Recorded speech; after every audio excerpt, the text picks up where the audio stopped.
Welcome to the second workshop of the day. I'm Rick Wayman, CEO of the Foundation for Climate Restoration. This hour, we'll be looking together at training for transformational democracy. This workshop will be led by Mark Reynolds, who served as Executive Director of Citizens Climate Lobby from 2009 to 2022. Few have been as effective at building a large community of deeply engaged climate activists. Under Mark's leadership, CCL grew from 6 chapters when he began in 2009 to what it is today, a global movement of transformational advocates with 567 chapters, last time I looked, in 74 countries. He's also known as the architect of the CCL way, having built into the organization key values of focus, optimism, integrity, relationships, and personal power. Mark, thank you so much for joining us today. I'm really looking forward to hearing from you, to learning from your experience, and to talking with this community about the importance of building transformational democracy and how we can do it at F4CR, where we're really just beginning this effort. Great. Mark, over to you. Thanks so much, Rick. I'll just add in the one part of my bio that Rick didn't mention, which is the last line that says, I'm regularly rated one of the top grandparents in America. That's a really important piece that shouldn't be missed. I just want to say a couple things about your work that I think is really important. I'm one of those people that thinks that context matters a lot. Before I came to Citizens Climate Lobby, I was leading in-house training programs for companies under a company called Mission Control. My primary customers were Boeing and NASA. And what we found was that to make lasting impact, we needed to work with people on 3 levels. One, we did need to give people new tools. So I'll give you an example of one. We told people to replace their to-do list with their calendar. Because everything requires time and nothing lets you know what you can't get to than forcing yourself to work out of your calendar. And then we also worked on developing new work habits. So for instance, in the era that I grew up in, we didn't have enough information. So when I was in 5th grade, my mom bought encyclopedias that gave me a huge competitive advantage over the kids I was in school with. But now there's too much information. And so if your habit is to always try and get more information, you're probably going to be spending time on stuff that isn't the right thing for you. But really the thing that mattered the most is we worked on the context in which people worked at. And while most people will say they like their job, the context around work itself is kind of crappy. So for instance, if you ask people how they're doing, oftentimes they'll say to you, it's Monday.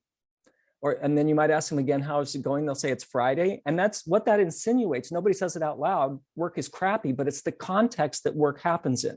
So while we gave people tools, what we were really working on was trying to convince people that they could be deeply fulfilled by their work. Now you can't sell that because nobody wants to buy it. So you have to give them all these glittery things and say, do this instead of this. But the thing that actually mattered, what produced the lasting impact, was people actually finding out that they could be deeply fulfilled by their work. So it was actually the context was the thing that was most impactful. I want to say one other thing that your work that I actually learned from colleagues that were working with gang kids. They were working with gang members trying to see if they could have some type of intervention that would have their lives improve. And what they expected to hear was they had terrible things that had happened in their life, and that shaped what they were doing. What they actually discovered about halfway through the program was the gang members saw no future for themselves. And if you saw no future for your life, then being violent and doing drugs probably makes sense. What that said to me is maybe what you should always be working with people on a future. Maybe the future is what's more compelling than what happened. And I think that's one of the things that's so beautiful about your work is you're giving people a future that they could work powerfully towards. And so I think it's really important and it's exciting. There were 3 things that I was asked to talk about today. One was the growth of CCL. So I'll talk about that a little bit. The second one was about the chapter structure and how that chapter structure works and is important. And then the third was what kind of impact did this type of advocacy have on people's lives? Which is a really interesting question because everybody who ever came to at least CCL didn't come here to get anything. They came because they wanted to help the climate. They didn't want anything. They didn't want personal benefit. They were the last thing that was considered in the equation. So it has been really interesting in terms of what happened to people when they didn't come here to get anything. And then I was asked to leave the majority of my time for questions, so there will be a ton of time for Q&A. So don't worry if it seems like there's things you want to ask. We'll have a vast amount of time for that. So this is how our growth happened. In 2009, there were 6 chapters. In 10, there were 13, 11, 42, 12, 74, 13, 148, 14, 228, 15, 310, 16, 363. And now there's almost 600 chapters around the world. And when we had our worldwide month of action this June, there were 80 countries that participated. So it was our view in the US was for us to have impact, we needed to be in every congressional district, which we are now. We don't have an active chapter in every district, but we've got volunteers in every active district. And we actually didn't want to expand out into the world. We thought that would seem like a really bad idea. How could we support all these,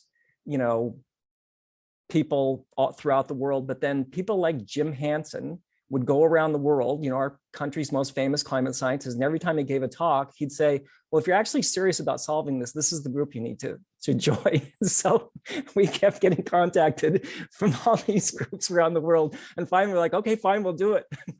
And so that's been really, really interesting, and creating new kind of interesting challenges. A lot of the chapters that we've started in Africa don't even have a strong enough internet signal to do it by Zoom. So you're starting chapters with people sometimes speaking another language in chat, which to me just says how much people want to do something if there's actually something they can do that matters. They're really willing to go the extra, hi Micah from Kenya, that's awesome. They're really willing to go the extra way. So I don't know how much of what we did will apply to what you're doing or how you're building it, but I'm just going to tell you that some of the things that we did that we think, in some cases, where the experts have validated that in fact was what worked, and the other cases, it's our theory that that's what worked. First, we decided from day one that we could be simultaneously committed to 2 things 100%, but that not being of any conflict with each other. One was the only thing we had to do was solve the climate crisis. At the same time, the only thing that mattered was the people, and that was a 100% deal. So in the early days, I called every single group leader every week. And then when that got too much, I called every single group leader every month. And those calls were only about our work if they brought it up. All I wanted to know was how their kids doing, what grade are their kids in, what are they reading, how's their life? Is their health okay? There's still a lot of people who I talk to who the first thing we ask each other is what are you reading? And we get a lot of good book suggestions, including somebody named Joan Bordeaux, who I talked to yesterday, who we asked each other what were we both reading. So it was important in this organization, it still is important, that we were as invested in the people as we were invested in what we were doing. And that part of what that created was a very strong sense of community that was important for us, because really it's been until the last 2 years that we started passing bills right and left. For a decade, we didn't pass anything. And so it was absolutely crucial for us that we had this sense of community, a place where people belonged, a place where they had a sense of a certain home. That was crucial for this organization. So we made a big investment in the people. We continue to make a big investment in the people. Another thing we did is we started with the supposition, I guess maybe supposition, I don't know, preposition, somethingsition, that we trusted people and that people could take on big parts of the organization. We could give them ownership of it and they could run with it. Now, we couldn't do now what we were doing then, but people would come to me all the time and say, we need to be doing more with business. And my response was always, okay, what are you doing about that? And when are you starting? And so then a group started called the Business Climate Leaders.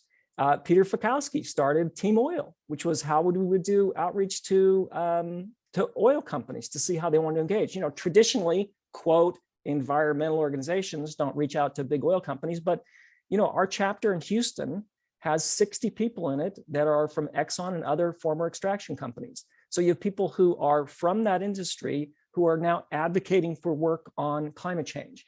But what we said is we trust that you'll get it right. So now we have 80 action teams. A lot of them are different faith areas. One of the other great ones that Peter did a great job of taking on is I asked him to create our 100-year plan. And he first came up with this incredible 2-page document that really has a lot to do with the climate restoration. It was just a beautiful piece of work. But what we said is you can have as much stake in this organization as you want. If you have a big appetite and you want to participate and you want to take ownership of an area, you can have it. We give an enormous amount of autonomy to our chapters and invested a lot in the group leaders. My view in the chapters, in particular the group leaders, I don't know if you've ever grown trees from seeds or seedlings, but if you pay a lot of attention early on and you make sure that they get through the early periods, everything else will pretty much take care of itself. So I always thought about the group leaders as really the most essential piece of our organization. And so that I would pay a lot of attention early on to try and make sure that they got their footing, that they had success, that they had wins early, and that if they were highly concentrated in action, then for the first 6 months of their participation here, they were going to last. So I would focus a lot on making sure that they were connected, they were succeeding, they were making things happen, and that they were getting wins. Regarding the, and then let me just say one other thing. Sam Daly-Harris, who created the results model, said to me one time, you guys have great calls, because initially all of our work, we didn't have Zoom, we didn't have any conferencing stuff, everything was conference calls. And Sam said, you guys have really, really good calls. And what I told Sam is, we can't afford to have good calls. We need to have the best call anybody's ever been to every time they come. Every time they come, they need to say, this is the best conference I've ever been to. Every single call they come to, they need to say, this is the best call I've ever been on. Now, knowing that we probably aren't going to meet that standard most of the time, but that was the standard had to be, is this was simply going to be better than anything they'd ever done. It had to be prepared better. It had to be delivered better. It just had to be that anytime people touched our product, they were wowed by it. And so again, I would say we mostly failed in that, but that was the standard. It continues to be the standard of, can we absolutely knock something out of the park every time people touch the organization? Okay, there was questions about the chapter structure, and is the chapter structure important for us? It's really important for us on a couple of levels. One is the chapter itself gives people another place to belong, another place to be connected, another place to where there's important, meaningful, personal interaction. And the other side of it's this. The last time the US was close to passing effective climate legislation was in 2009. There was a ridiculously complicated 1,400-page bill called Waxman-Markey.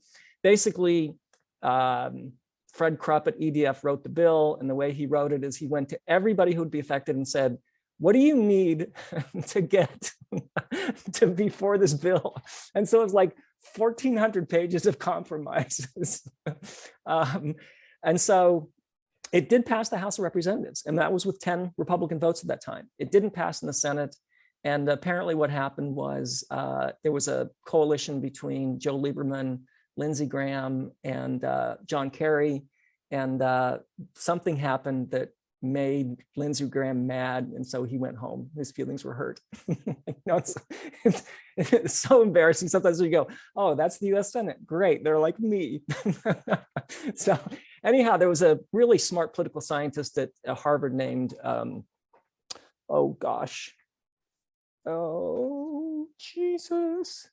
Skocpol. And she wrote over 100-page treatise of why we failed. And she said, the reason that we failed is because the support for the legislation only existed inside the DC Beltway, and it needed to be out in the district. So that's what we did, is we built the engine that's out in the district.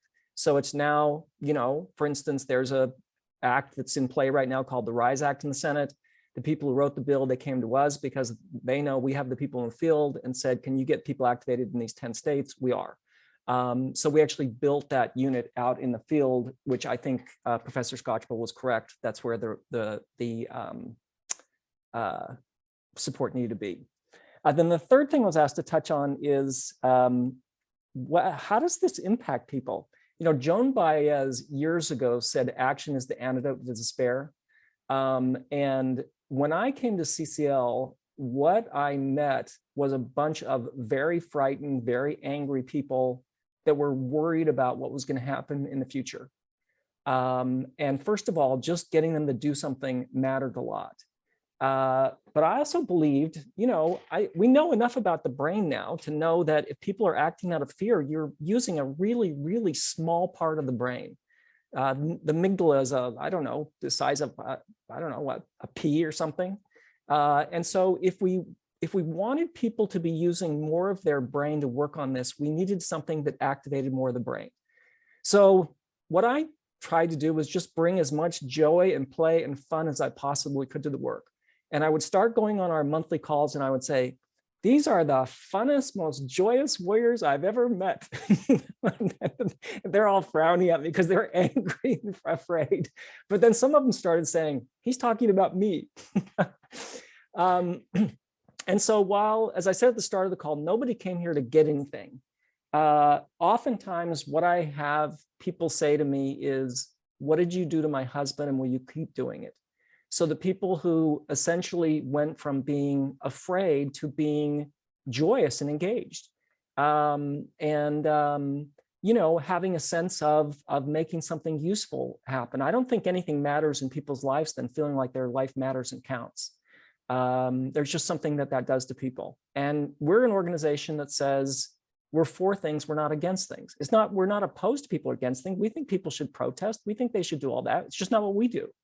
I just think it's hard to say, when I'm working on climate, I'm somebody who's for things, not against things, but then go back to being your old crappy complaining self in the rest of your life. I think that just gets harder and harder to do. So people report incredible positive benefits.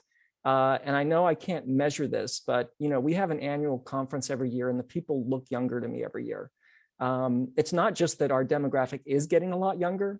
There was a time when we were pretty old and I asked everybody to identify themselves. This was years ago. We were an old white organization. So I asked everybody to identify themselves in one of these categories. Young, they had to decide what they were. Neither young nor old, old or really old. Nevertheless, these really old people would come back and look a little bit younger the next year. And I think it's just because of having a powerful community that they related to, feeling like their life mattered, and feeling like they were making real progress. I mean, we were simply doing things that nobody did. There, people who work on climate, quote, environmental groups, I don't consider us an environmental group, but people can call us, I don't care. Don't meet with Republicans. We meet with every Republican. We meet with, people attack us from the far right and they attack us from the far left. So we call them up and ask them how we can help them. Doesn't stop them from attacking us, which is, fine. I mean, if you have a certain way you think things need to be done, you probably think that your way is the correct way, and that we're not going to try and talk them out of that. Not to say that we didn't try and do that for a while. we did annoy a number of people early on by trying to convince them that we had the one path. We learned pretty soon though that wasn't a very good way of working with people. So let me just pause there and see what kind of questions you do have so far, because they did ask me to leave as much time for Q&A as possible. I think with a group of this size, we can pretty much just unmute yourself and speak up. I don't know that we're going to need to use the raise hand function, but maybe. Yeah. But for now, let's try just unmuting and speaking up. Yeah, I was in a board meeting last night, and every time I raised my hand, I actually hit the wave button. Oh, very embarrassing. Yeah, thanks, Rick. Yeah, questions so far? I'll speak up. Mm-hmm. No, I don't have a question, but I want to thank you for this overview. I mean, I know you, but it's highly unlikely you know me, because I'm been a citizens climate lobby liaison for a while. Okay. And yeah, and a lot of what you said, well, I'm actually in another group now called Global Solutions and Outreach Programs, Global Warming. And it applies there as well, all that you just said. And somehow all of that put together, Citizens Climate Lobby is truly unique in how it operates, how the people are, and so on. And one example is, I've said more than once, there's something called impact sectors within our group, I said, as a group, not much is happening. I should reach out to each one individually. Of course, that's been on my list or my calendar how many times and not done it. But like you just pointed out today, the people part is what it takes. So just from this call, I've got committed to contacting each one of those. There's 20 people and what's going on with them and their interest in life, rather than, why aren't we doing anything, that kind of approach. So that was fabulous. And the chapter structure idea of having a place to belong. So I don't make questions. I just love what you said and have it as something to be useful. Great. Thanks, Eric. I'm excited to hear you talk about belonging, because that's what we really work hard on our Wednesday meetings or on our monthly conference call. It's all about belonging. Yeah. And it's so neat that you said that I can focus on what I always do try and focus on, the fun stuff. It shouldn't have to be just a downer because we have, the weight of the world on our shoulders. We do. It's okay. Yeah. And this is part of cleaning up the problem and dealing with it. We got to roll up our sleeves and talk. Yeah. So I love that mentality. Sorry, Carl, go ahead. Oh, no apologies necessary, Terry. That's great. Yeah, I don't have a question either, but I do want to share a couple of things real quick. So I've had the privilege of working with Mark and the rest of the team since 2013. And at the 2014 conference in Washington, D.C., it was announced that there was going to be dancing the night before we were going to go on Capitol Hill. And I thought, these people are crazy. I mean, I need to hunker down in my hotel room and study up on these 5 meetings I'm going to have tomorrow. And what in the hell are they thinking going down and dancing? So I literally didn't dance that first year. And what a silly move that was. Because, I had grim seriousness of purpose and I was Googling and all these things all night long. And the rest of the gang's downstairs having a grand old time. And so I learned from that, you can have fun and you can also get the job done because, it has to. So, yeah, I love the emphasis on fun. And then just a quick note on trust. I mean, Mark, you know this story, but it really cemented it for me was one time I had to call Mark to say, going to be sending these flowers and a sympathy card to somebody. I'll leave the name out. And is it okay if I signed your name on it as well? And Mark's response was, well, Carl, thank you for calling me, but if you hadn't been able to reach me, I would have trusted you to just make the right decision. Sign for me if you think that's the right thing to do, or don't. And I was blown away by that. It was like the executive director said I can make decisions for him. Like, what? So yeah, anyway, I could go on, but I'll stop. But yeah, thank you for sharing. Yeah, thank you, Carl. Yeah, Jane, let me just say, I want to say one thing about that Terry said a minute ago too about belonging. I don't think you can fake any of that. I think you have to work on actually being interested in other people. Yeah. And it's not a muscle everybody has, but it's a muscle people can work on. Yeah. So I just, people can get better at being interested in other people. It's like anything else you can work on. And so that was one thing that we tried to work on is, this isn't about asking a question, checking off the list. Okay, I said, how are you doing? This is about, can you develop your deep curiosity in other people? Sorry, Jane, go ahead. No, I love that, Mark. I was thinking that about belonging. We started something here in Sarasota. I noticed that we distinguished something, and I live in Sarasota, Florida. And by the way, the person who has the chapter here loves you. So, I mean, it was really how we connected was I saw that there was we distinguished 52 or so environmental groups that were in the counties. And everybody was fighting kind of against each other, which was really kind of amazing to me. So-and-so hated so-and-so, their ego was wanting to have this. No, they wanted all the credit. And it went like that. And it was, and I didn't want to be a part of almost any of them because of the way a lot of people were responding. Anyway, so we decided we were going to start our own thing called Generating Earth's Connections. And what we do is we just go around and make everybody great and have fun and find out what people are up to and make appointments with the different people and do things. And it's been incredible. It's been one of the best things I've ever done because it's not about getting any, you know, like I'm always fighting against the county for how they're building and wiping out all the farmland, which is my pet peeve. I just really can't stand it, but I've learned to be great about it. And I've also learned that we win some and we lose some. You know, we win some, and I keep saying, gosh, we win some and we lose some. We lose a lot more than we win, but that's okay. And so I like this whole thing. I haven't really thought about it as belonging, but I love that act locally, you know, think globally, act locally.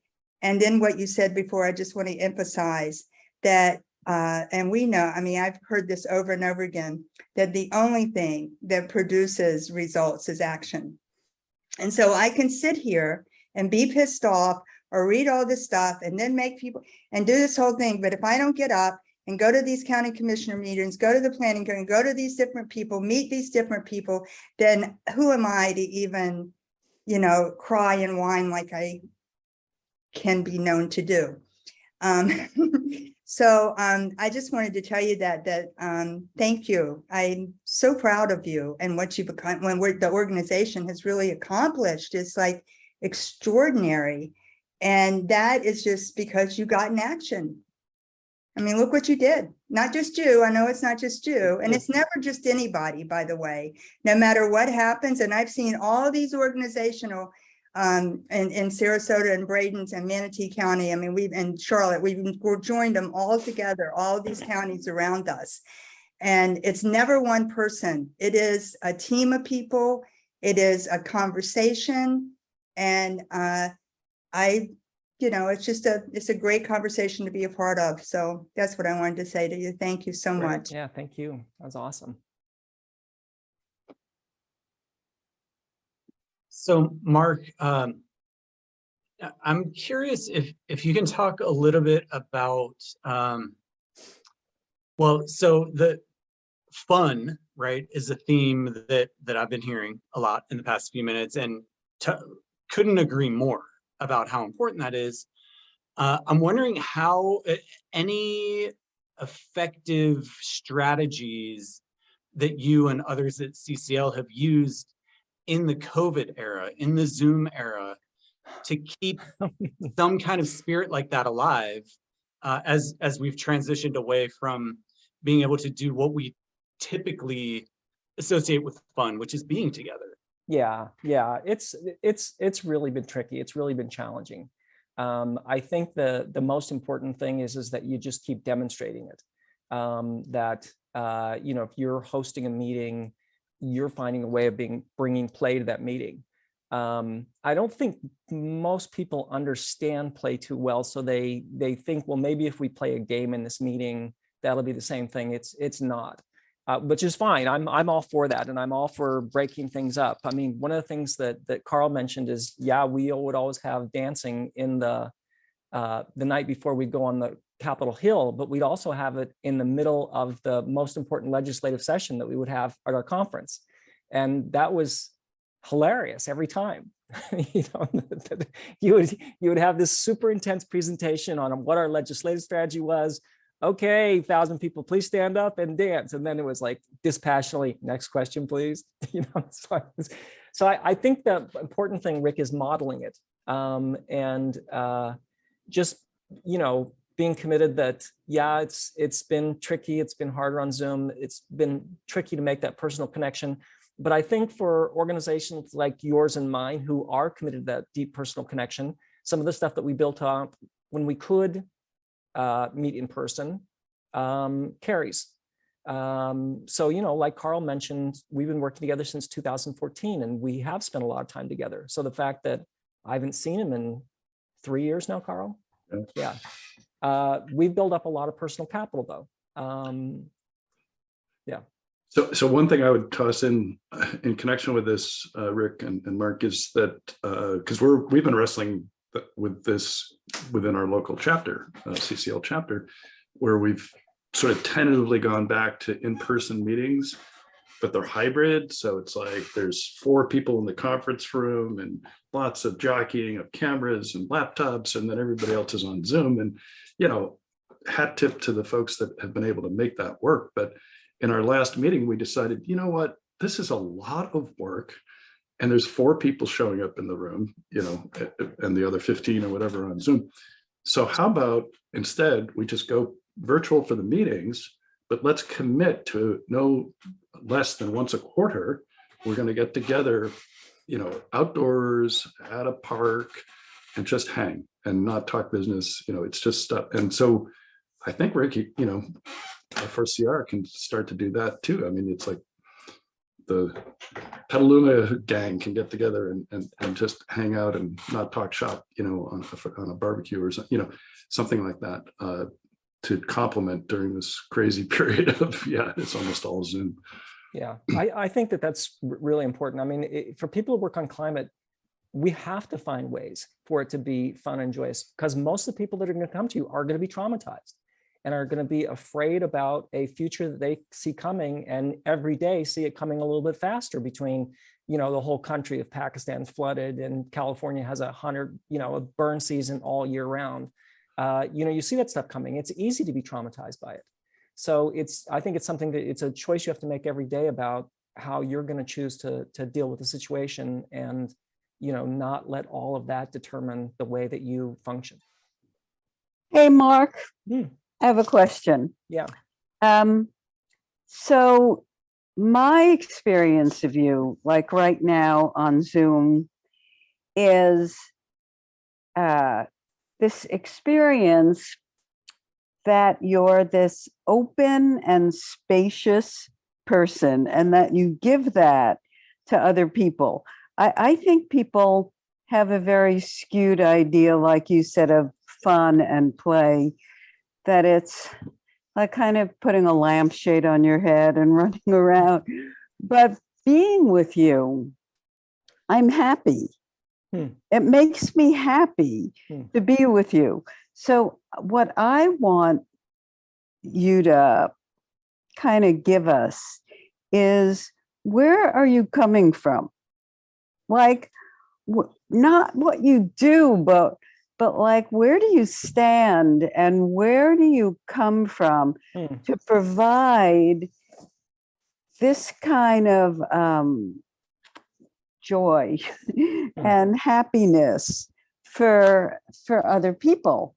Because I don't think it's a matter of doing. I think it's a matter of where you're coming from and who you're being. And if you could say something about that, I would love that, because I think it's critical. Okay. Well, whether this is just good luck or, by design, I do work on preparing stuff until I'm convinced it's going to be a blast. So once I'm certain that it's going to be a blast, then I kind of feel like my preparation's ready. Also, when I'm kind of sick of what I've said over and over again, those are my 2 indicators. This is boring at this point, or that it's going to be a blast. But I want to use that as another thing that I built in early in the organization. So we had people who said they would start chapters, and we didn't have any screening process. If you said you're going to start a chapter, we're going to come there. So go up to Canada, start in Toronto, go up to Sudbury. Never met these people before except over the phone. But what I decided was, before I ever got there and met the person in person, when I did meet them, I was going to fall head over heels in love with them, no matter how they seemed, no matter what they acted like. That was going to be like, oh my God, how did I ever find this person? Like, where did this person come from? And it didn't matter if they were like, being amazing like you just were, or if they were, angry or whatever. It's just that this was going to be one of the you're it in my life people. And so there's kind of like that. But the main thing is like I agreed to do this, I don't know, maybe a month ago. Does that sound about right, Rick? So, I kept working on like how great it was going to be here with you, and how important your work is, and how, if I could help light up what you're doing, that would be great. And how important it was that you were successful. And if I could in any way contribute to that, I would try and do that. But really, and again, it's not like I'm glad what you said, because this isn't about frivolity. This isn't about putting a lampshade on your head. This isn't about, not treating something seriously, but, is it possible to bring, like extreme joy to things? And Mark, I just want to make an observation on that. You smile a lot. You do. You smile a lot. And you can't be around somebody that's smiling and it not get all over you. So I say on Zoom, I make myself smile. Nice. I really do, because it makes a difference. I mean, if somebody's like this, it just affects you. But I've really noticed that this whole time you've been so happy and have been, just eluding joy. What a great contribution that is. Well, thanks for saying that. There's a political scientist at Johns Hopkins named Hari Hahn, and she studies why certain political movements succeed and why others fail. And the term she uses for why some of the Christian megachurches are so successful, get 35,000 people a weekend in, is she says they deploy something called radical hospitality, where which I think is a great term. It's something that we always wanted to do, but we didn't have that precise a term until she said it. But basically what she said is that those churches say you're welcome no matter what, whether you believe in Jesus or not, whether you believe in God, you could be an atheist and come here. We're going to try and convince you, but first of all, you're welcome here. And I think that's a really powerful term of, how to try and relate to people you're working with is can you find a kind of radical hospitality to provide them so that they feel okay and welcome no matter where they are. Yeah, and if I could jump in, Mark, Hari Hahn is great, and I would propose her as a speaker, Rick, at one of your forthcoming national calls. And she happened to be the most recent speaker in the Citizens Climate Lobby national call. The other thing she says, I'm sure you remember, Mark, is small groups. Right. So radical hospitality, all are welcome, complemented with this notion of small groups, like, oh, there's 8 people that are into basket weaving, or, and these 6 people want to play dominoes, and, and so you had these sort of bonding opportunities among I don't want to say like-minded, but people with similar interests, sort of naturally affinities, developed. And so even though it's 35,000 people, oh my God, it's like, well, yeah, but I hang with my group of 8 afterwards, and we talk, how do you get those seedlings to grow? I've been having trouble with the whiteflies, So I think the small group part complements it, in addition to the radical hospitality. I completely agree with that, and loved how she described that, because you do want to give people like-minded communities in the broader movement, so they do have a place to have that sense of belonging, that commitment. Could be people who play tennis. Doesn't matter how you organize, but giving people a small community inside the larger community, we think is absolutely crucial also. May I ask again what the name of the speaker you just talked about was? Hari I didn't Hahn. get it in my note. Hari Hahn. Okay, thank you. She teaches at Johns Hopkins and has published several books, and she's been a pretty frequent speaker for us at conferences and calls. Gotcha. Yeah, just a phenomenal political scientist. It's a child of Korean immigrants. Yeah. Perfect. Thank you. Yep. Just wondering if someone we haven't heard from yet, if I'd welcome you to make any comments or any questions that you might have. I'll go. This is Deborah Bradford, and I have been very late to this session. I just got back from a doctor's visit. All is well. And I missed the majority of this session, which in a way, saddens me just a bit, because I'm in the midst of an amazing group of advocates and activists I can see. And I'm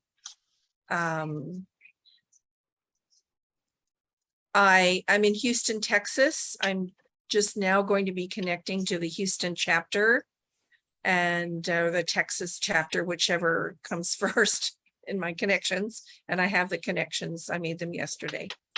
So that's it for me right now. Thank you. Well, we recorded also, Deborah, so we'll have this session if that would be useful to you. Yeah, it'll actually be up in the on-demand section of CVent, probably in less than an hour from now. Awesome. The first Really great. section of workshops are already up there. So That's cool. so yeah, that will definitely be available. Really great. Well, I can say something. I was also very late joining this. I apologize, Mark. It's always a complete delightful pleasure to see you. Nice to see you. Thank you. Just so much accomplishment that's fun, and I really love the play context, and the language that I'm using for it right now is radical inclusion. And it's kind of, and I'm really looking at putting together a book about it, because I think to have people have the experience of it, even in reading, like what would that look like, and to crowdsource the chapters, for instance. So, but radical inclusion, like what does that look like? And I think that play as a misunderstood but vital distinction of incredible hospitality and fun, really opens up a part of the brain that is access to creativity, and that, Lord knows, creativity is what we need. And belonging is the most, I think, important need that we have. Without it, as youngsters, we would not survive. So just acknowledging that and putting together with play and doing everything that it takes to be prepared and lighthearted and joyful. I really appreciate your saying that. Thank you. Rick, if we're out of questions, there's no crime in giving people 15 minutes back of their life, is there? Absolutely. If I could throw in one thing, and I apologize because I've been doing a lot of talking, but I've been privileged to be part of CCL for a long time, but I've also been privileged to be part of Foundation for Climate Restoration for several years, and also a third group called Open Air Collective that many of the folks here know about and participate in. And one of my big takeaways is that every group has something specific and unique to offer me. Right. And so, Rick, I could even imagine you thinking like, oh, man, someday I want to be like CCL when I grow up. Actually, I got to tell you, man, the youth stuff and what was going on yesterday with people from the global South. And I mean, that's at a different level, and so hats off to Delaney and you and everybody. I don't even know who the whole team is that has made all that happen. Hilda, I guess. So, I just want to emphasize that everything is multidimensional. It's not like there's just this, up and to the right, if we could just kind of keep getting better. It's like you're already there with some amazing stuff that's already happening. And I so appreciate that. And it's, it's differences in style and differences in approach. I'm finding it all very beneficial. So just wanted to throw that out there. Nice. Yeah, thanks, Carl. I mean, we're, as an organization, definitely coming of age in a different context than when CCL was new and small. And like we didn't really launch our current structure of chapter programs until the middle of COVID, right? Wow. So, but that has been a challenge. But then on the other side, it's opened our ability to work with people around the world in a much different way than had we been focusing our eyes and our time and our resources on in-person things. Interesting. Well, one of the things that I'm excited about you using that chapter structure is I'm hoping a lot of organizations do it so that we see a lot of innovation and see what can happen, because we inherited a certain model from what Results gave us, but we went different directions really fast because it was going to be good for our organization. And so I think it's going to be interesting to see what this kind of model can do as more and more organizations, embrace it, try it, empowering citizens in the street. I think that's just going to be super interesting. And Mark, just last, thank you. oh, sorry. I just want to know what's next for you. Like, how do you see the future? I'm curious about that. Yeah, well, so I turned over the directorship in January. I'm on the board, and I'm still, as my wife says, why are you working as much now as you were then? So I am getting a little bit more time with the fundraising team, and I'm getting a little bit more time with our international effort. And our international stuff is so interesting. A lot of countries can't field delegations to go to the UN climate talks. They don't have the expertise, they don't have the wherewithal. So we've partnered with the Fletcher School of Management at Tufts, and we've actually created a training program to train countries that don't have delegations, so that now actually countries can represent themselves at the UN meetings. So I'm able to spend a little more time on the international side of things. But I mean, I'm as all in on this as I was before. I think that Madeline Perez is doing a fantastic job. I believe that this is a really dynamic organization, that it was probably dangerous to have someone be the director as long as I was. And so I was looking for the right time to make that transition. And I think she's doing fantastic. And I'm really happy about how I can continue to contribute as a board member. And Mark, just curious, are you familiar with Ideas for Us, Clayton Fair? No, if you'd send me something, I would love to. I am. Okay. You would want to know him. Okay. And their organization and what they're doing, delegates at the UN. And also, anyway, I'll get into it with you. Thanks. Okay, nice. Thank you. All right, well, Carl, thank you so much. I really appreciate the opportunity. It was really a blast, and I hope I get invited back sometime.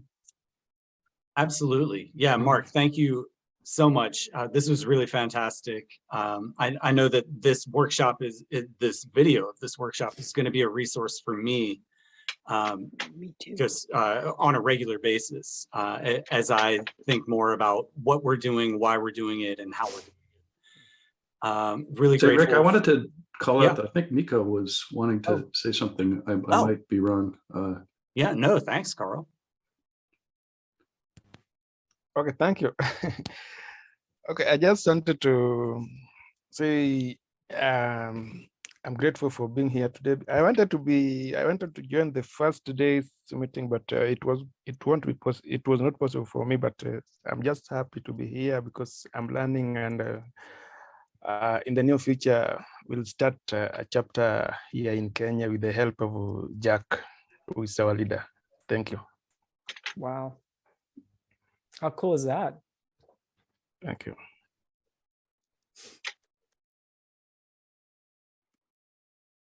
All right. Terry, anything you want to say as F4CR's Director of Civic Engagement prior to leaving? Terry, I think many of you know Terry, but Terry oversees, among other things, our local chapter network.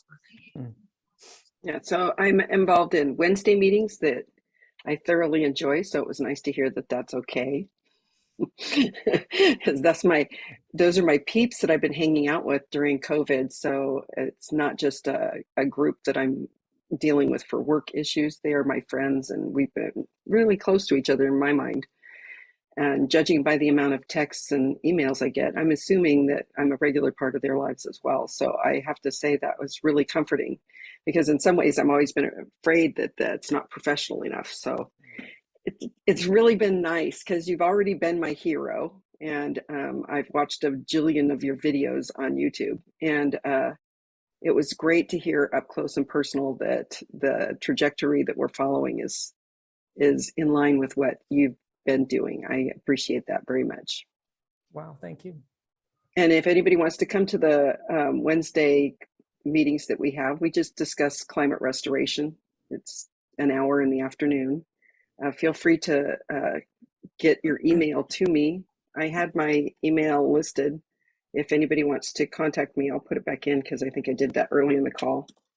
But this is my email.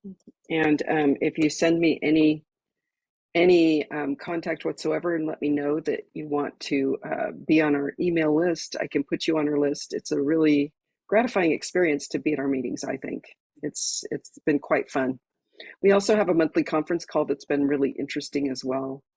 It's been really exciting to see the different lineup that we've been able to procure for the month. Yeah, and for those who are watching this recording later and maybe not seeing the chat, Terry's email is Terry, Thank you. Terri at f4cr.org. I tell people over the phone that my first name is the first 5 letters of terrific. Nice. Terry at f4cr.org. Well, Mark, thank you again. Yep. And thanks to everyone who was here today. Look forward to our ongoing engagement. Great. Thanks, everybody. Cheers. Thank you. Bye, everyone. Thank you. Thanks so much.